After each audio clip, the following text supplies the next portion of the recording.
Abah minta doanya karena ini menurut perkiraan 80% nanti hujan. Duh, ini kok udah sampai hujan aku dianggap gak mandi. Ya gimana? Iman bukan hanya la ilaha illallah, tapi iman juga memuliakan tamu baik dengan sesama manusia. Itu yang saya maksudkan. Sehingga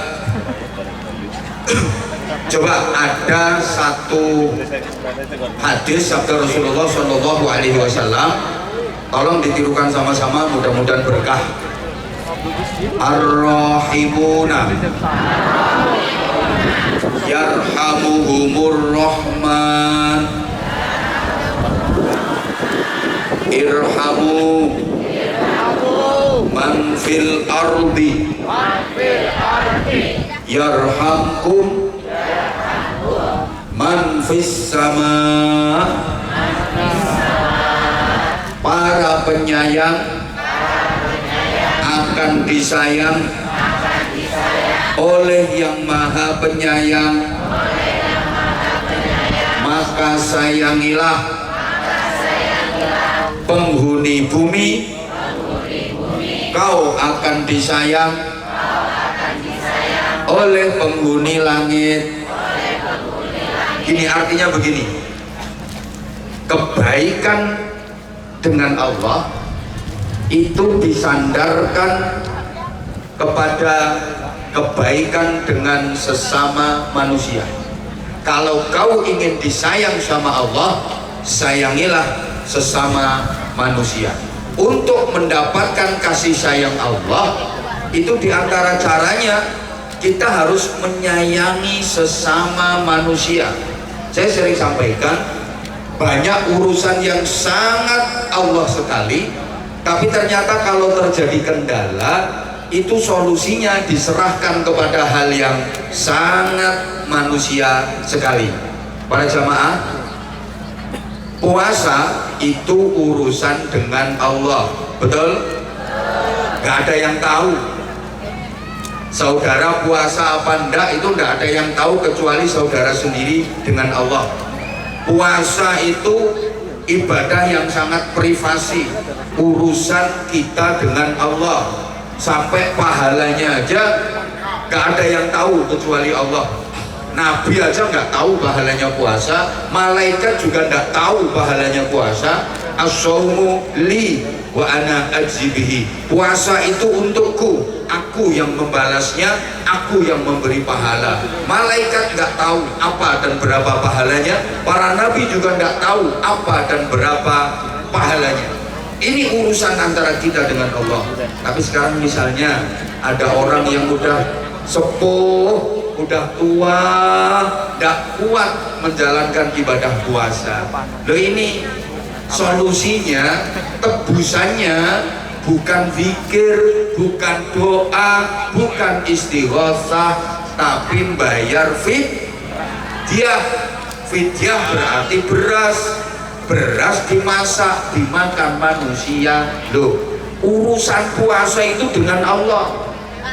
Tapi kalau ada orang yang tidak mampu karena sepuh, karena sakit yang sudah tidak bisa diharapkan sembuhnya, loh, itu tebusannya nggak disuruh zikir, doa, istighosah, enggak, tapi fidyah. Mudah-mudahan bisa dipahami. Haji itu juga urusan dengan Allah, umrah urusan dengan Allah. Tapi kalau misalnya ada orang haji, ada orang umrah, dia ketika ihram melakukan salah satu pelanggaran ihram, tebusannya bukan puasa, bukan zikir, bukan tirakat, bukan khataman Quran, tapi tebusannya bayar dam. Dam itu nyembelih kambing, dagingnya dimasak, dimakan manusia. Jadi hal yang sangat berhubungan dengan Allah, kalau terjadi masalah, kalau terjadi kendala, itu solusinya diserahkan kepada hal yang manfaatnya kembali kepada manusia. Ini kalau saya sering sampaikan, sinergitas antara langit dengan bumi. Betapa Islam bukan hanya agama ketuhanan, tapi Islam juga adalah agama kemanusiaan. Bareng.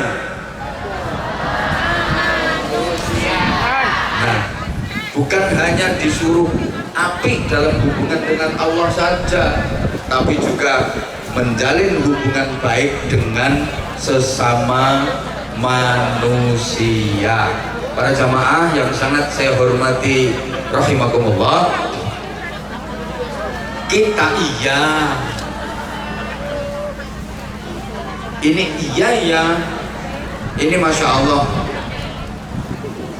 saya beberapa kali ke Taiwan. Ada yang nanya udah berapa kali, saya nggak ngitung udah berapa kali. Kemarin sempat ada sedikit kendala, alhamdulillah bisa teratasi ya. Sekaligus ini saran ya untuk teman-teman yang ngundang dari Indonesia. Jadi kemarin itu alhamdulillah visa lancar, cuman ada sedikit kendala. Saya udah check in di bandara, ternyata visanya Bima itu expired.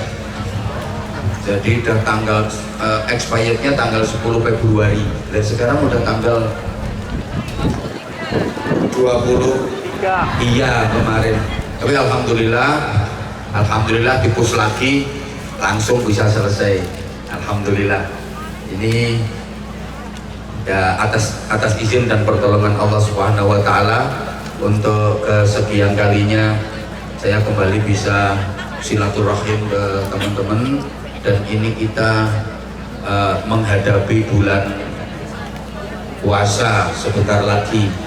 Kita berada di bulan Sya'ban. Kalau orang-orang dulu menyebutnya bulan Ruah, ini bulan persiapan untuk menyambut kedatangan tamu agung, menyambut kedatangan tamu mulia, bulan suci Ramadan. Nah, apalagi tinggal 5 hari lagi. Gini, Ramadan itu adalah bulan yang menjadi sarana Allah akan mengangkat derajat kita setinggi-tingginya sampai pada tingkatan derajat takwa. Kan derajat manusia di sisi Allah itu ada 5 tingkatan. Paling rendah Islam, tingkatan paling bawah itu. Kemudian tingkat di atasnya lagi iman, kemudian tingkat di atasnya lagi ihsan, kemudian tingkat di atasnya lagi ikhlas, dan tingkatan tertinggi adalah takwa. Nah, orang-orang bertakwa ini yang disediakan surga untuknya. Coba kalau kita baca Al-Quran, setiap ada pembahasan tentang surga, itu nanti endingnya uiddat lil muttaqin. Surga itu disediakan untuk orang-orang yang bertakwa. Halo? Dilanjut apa enggak ini?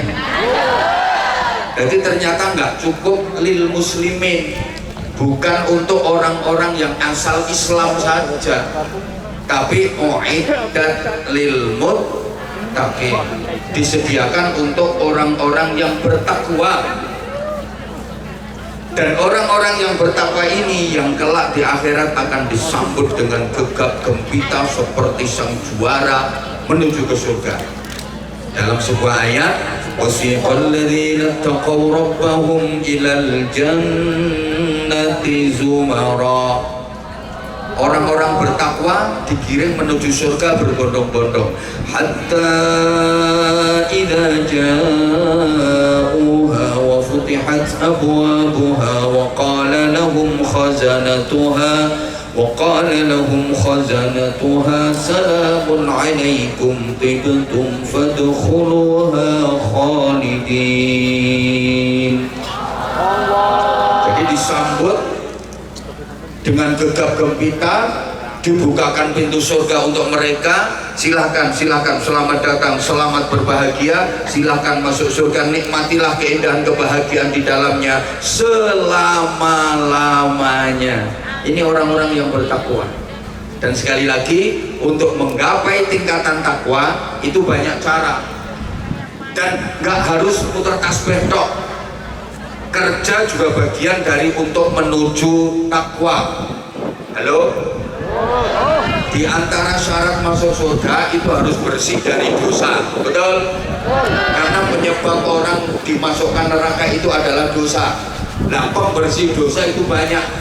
Malah ada dosa-dosa yang tidak bisa diampuni oleh apapun kecuali bekerja keras. Inna minadz dzunub dzunuban la yukaffiruha illa sa'yu fil 'iyal.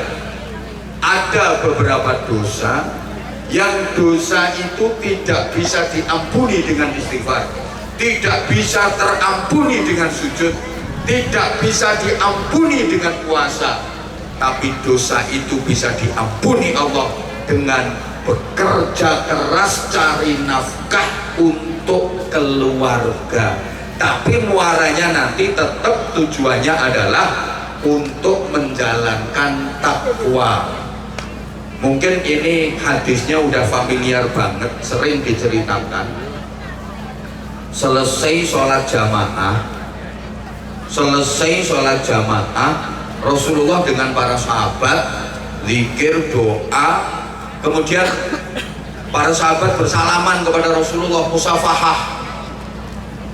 Ada Sayyidina Abu Bakar Siddiq, ada Sayyidina Umar bin Khattab, ada Sayyidina Utsman bin Affan, ada Sayyidina Ali bin Abi Thalib, dan sahabat-sahabat utama, akabirus sahabat, pembesar-pembesar sahabat. Tiba-tiba, mohon maaf, ada orang yang tidak ngeromesi. Apa tidak ngeromesi itu? Nah, tidak memper, tidak begitu ngeromesi dan tidak memper. Ketika musafahah jabat tangan Rasulullah, ini dipegang lama sama Rasulullah.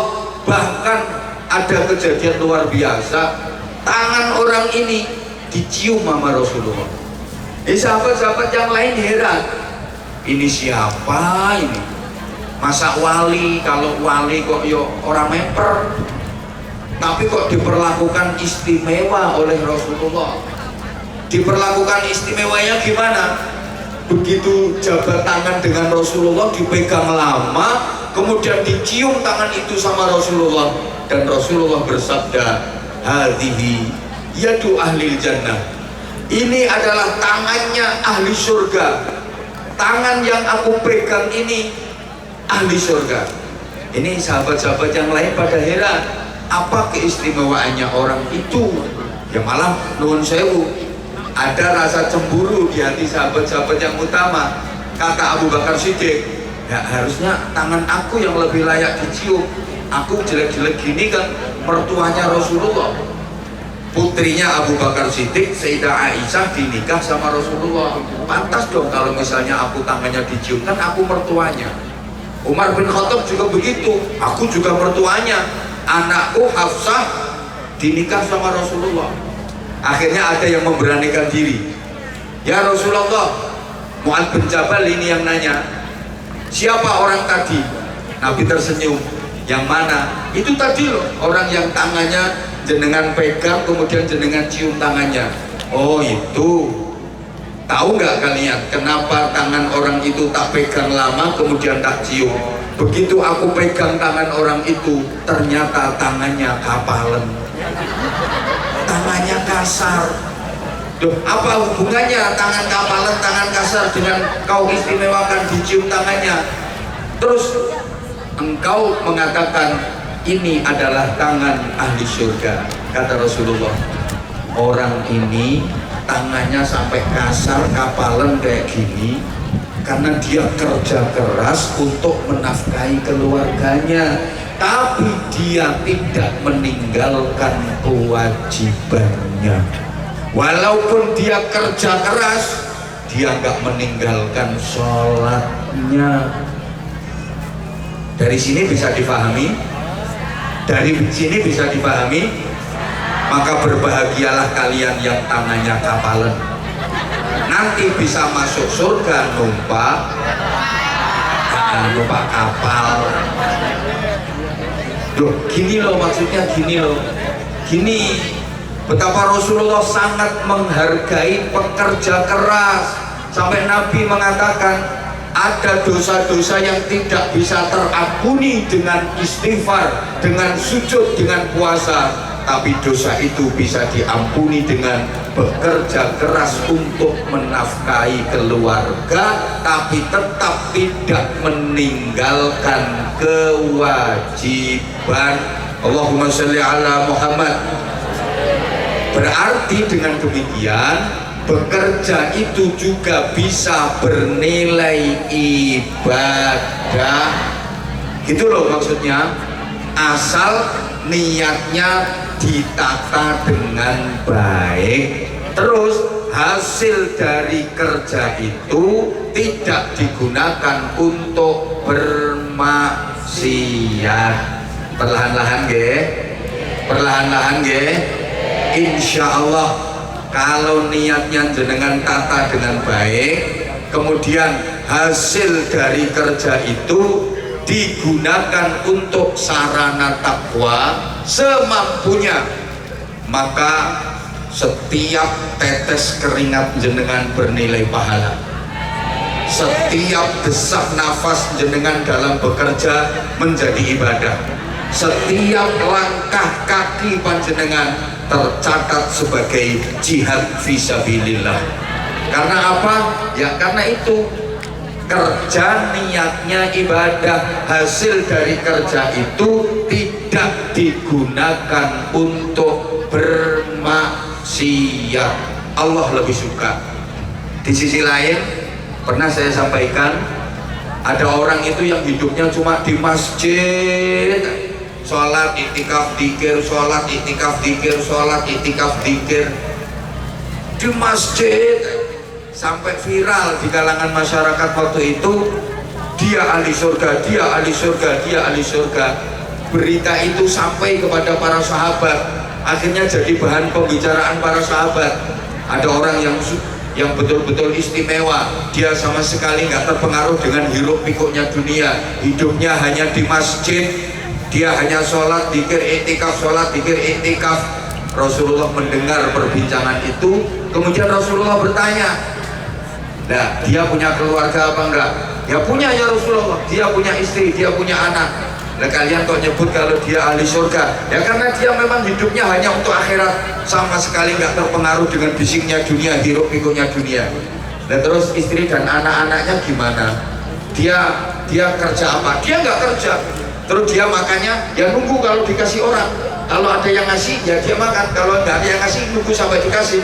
Rasulullah kemudian berdiri, wajah beliau memerah, tanda kalau beliau tidak suka. Kemudian beliau bersabda, wallahi antum khairum minhu, demi Allah kalian jauh lebih baik daripada dia. Laisa bi khiyarikum man tarakat dunya lil akhirah. Tidaklah sebaik-baik kalian orang yang meninggalkan urusan dunia sama sekali dengan dalih, dengan alasan untuk mengejar kehidupan akhirat, sampai dia menelantarkan istrinya, sampai dia menelantarkan anaknya, istri dan anaknya tidak dinafkahi. Itu bukan sebaik-baik kalian. Demikian pula tidaklah sebaik-baik kalian yang hanya mengejar dunia, tapi melupakan akhirat. Makanya tadi saya sampaikan, wayai sholat yo, wayai kerja yo, wayai wiridan yo, wayai mangan yo, wayai baca Quran yo baca, wayai umbah-umbah yo umbah, gitu loh.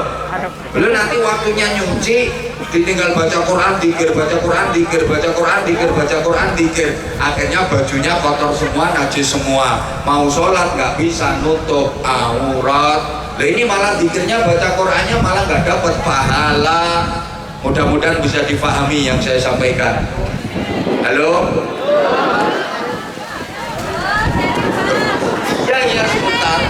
ya ini tadi dipikir sampean saya nggak sambil nahan supaya nggak hujan. Dongo nanggone Gusti Allah, karena saya dibisiki sama panitia, Abah minta doanya karena ini menurut perkiraan 80% nanti hujan. Duh, ini kok nek sampai hujan aku dianggap gak mandi. Ya gimana caranya supaya nggak hujan? Alhamdulillah dibikin dingin karena saya tadi lihat tendanya terlalu jauh dari panggung. Nanti kalau jamaahnya sana, saya di sini nggak bisa komunikatif. Depan bisa ditempati apa enggak, tapi nggak ada tendanya. Ya udah, biar suasananya mendung tapi nggak hujan. Nah, kita mohon kepada Allah, alhamdulillah diijabahi sama Allah. Kalau gini suasananya kan nyaman, kalau gini suasananya kan enak. Oleh karena itu, para jamaah yang saya hormati rahimakumullah, ini ada permintaan dari panitia sebelum kita nanti ngaji tentang persiapan Ramadan. Saya mohon jenengan sabar, ini nanti kira-kira sampai jam 4 nggak apa-apa ya. Karena penting sekali kita membekali diri dengan Ramadan, gimana agar kita bisa mendapatkan kemuliaan di bulan Ramadan di tengah-tengah kesibukan kerja tentu saja. Mohon keikhlasan dan kesadaran panjenengan semua untuk mempersiapkan infak terbaiknya.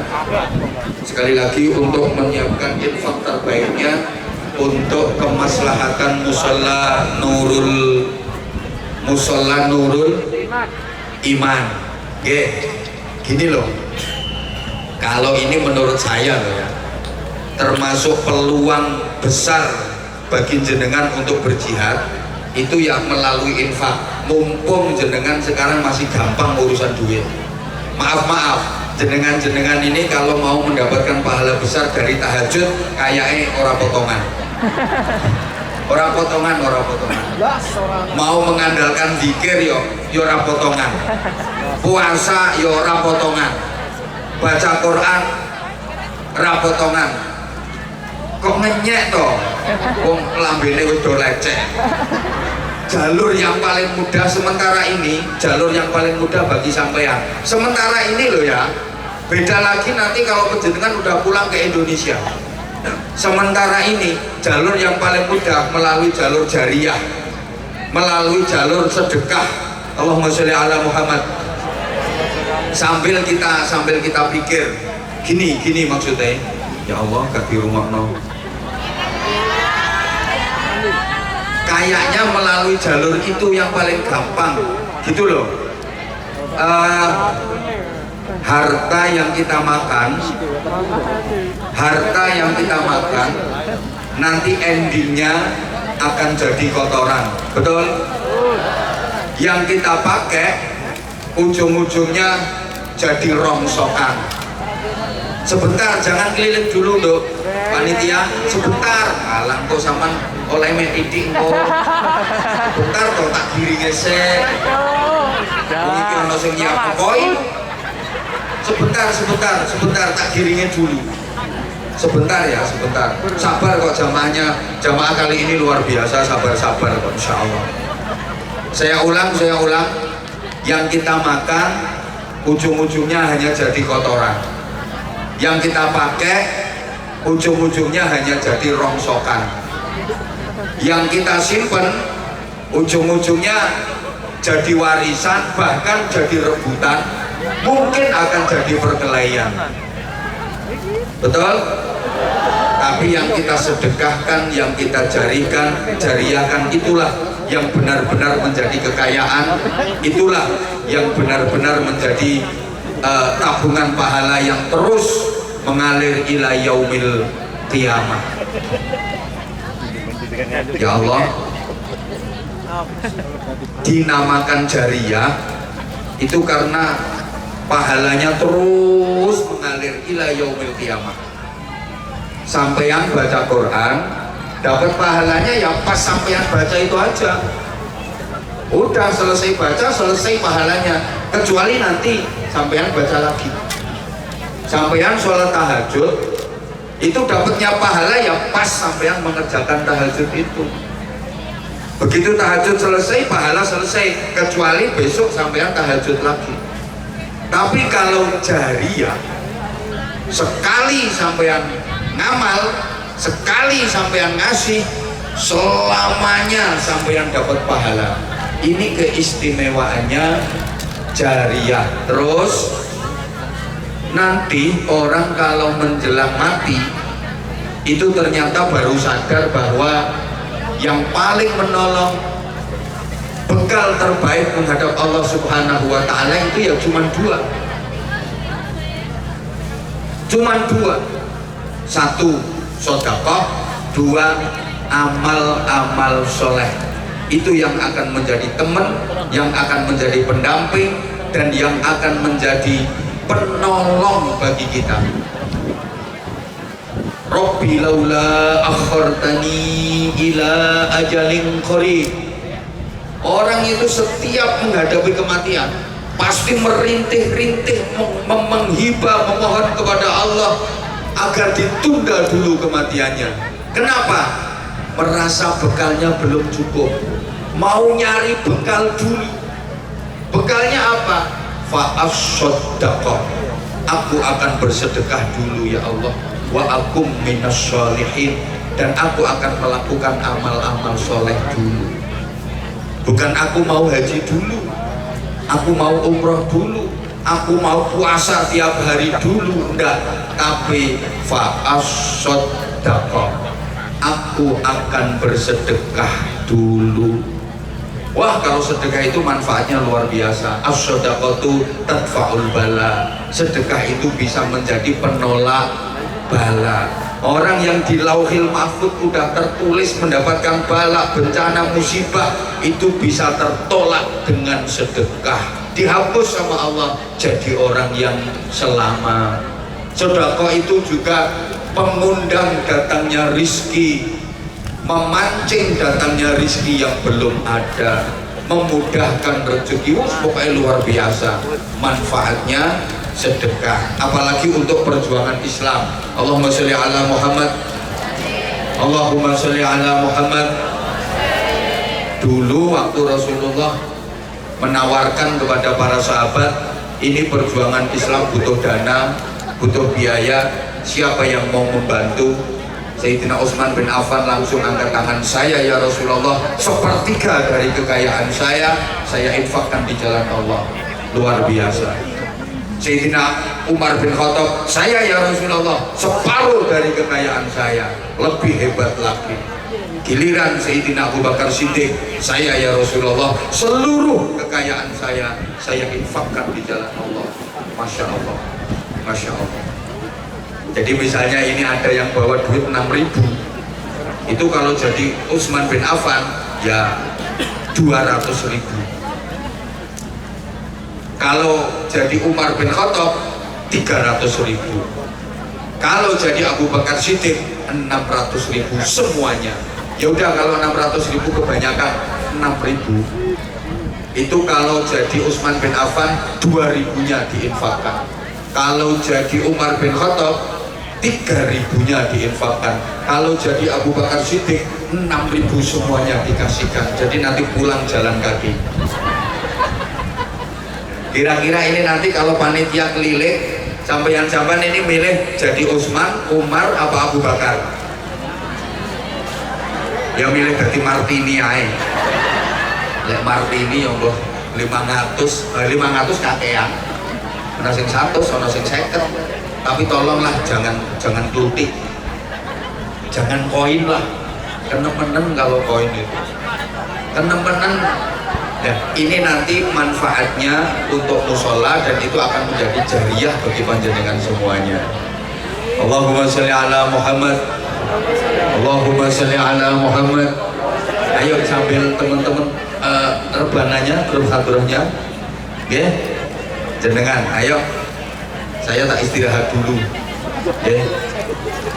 Enggak kademen, enggak kayak yang kemarin, enggak kayak yang kemarin. Ini nyaman, dan saya lihat jamaahnya juga luar biasa. Tak ajak ngaji serius juga tetap semangat. Tepuk tangan untuk seluruh jamaah, keren.